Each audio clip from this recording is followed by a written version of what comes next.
Këtë marrëveshje politike për të kalu disa projekt ligje ose them projekt buxheti në këtë rast, që mos ballafaqohemi me situatë të krizës së shtetit që mund të përcjellet në vitin 2026, që të paktën të jemi zyrtarisht. Unë nuk pretendoj të marr gjysmën e listave ose të kemi kërkesa të mëdha. Edhe nëse ne i rikthejmë ose ka ndonjë shans themi hipotetikisht për negociata me nismën, prap nuk janë 61 vota. Domethënë prap ne do të kemi në një farë forme ndjeshmëri të lartë karshi funksionimit të mirëfillt, për shkak se me 61, pastaj me secili deputet do të bëhet ose deputetet do të jenë themi qelësi i suksesit ose dështimit të secile seance. Eventualisht mund të ketë marrëveshje politike për të kalu disa projekt ligje ose them projekt buxheti në këtë rast, që mos ballafaqohemi me situatë të krizës së shtetit që mund të përcjellet në vitin 2026.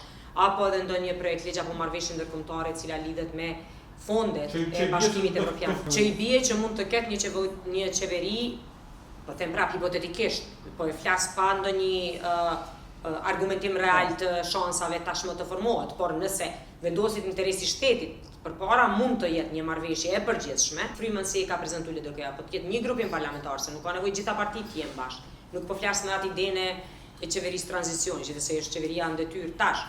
Ne po flasim për dakordim politik me specifike agjendë legislative, jo ekzekutive. Në aspektin e subjektivitetit të alternativës, kërkojmë një farë forme që zyrtarisht të jemi në koalicion, për shumë arsye të mbarvajtjes edhe të jetës tonë politike. Unë mendoj që e kam kry me përkushtim maksimal një detyrë jo të lehtë, dhe jam e lumtur që kemi arritur me sukses ta përmbyllim një cikël. Por që mendoj që tashmë me formimin e legjislaturës së re, natyrisht edhe objektivat tona saktësohen. Pasur opinione tjera, them për çështjen e orientimit të zhvillimit ekonomik ose të projekteve të mëdha në kuptimin e si kemi pa ne orientimin tonë si ekonomi e qendrës ose si orientim liberal. Ta janë partia e cila të cilin qytetarët e Republikës ju kanë dhënë mandatin për të sjellë këto vendime dhe ato vendime mirën proporcionalisht mbi bazën e forcës politike.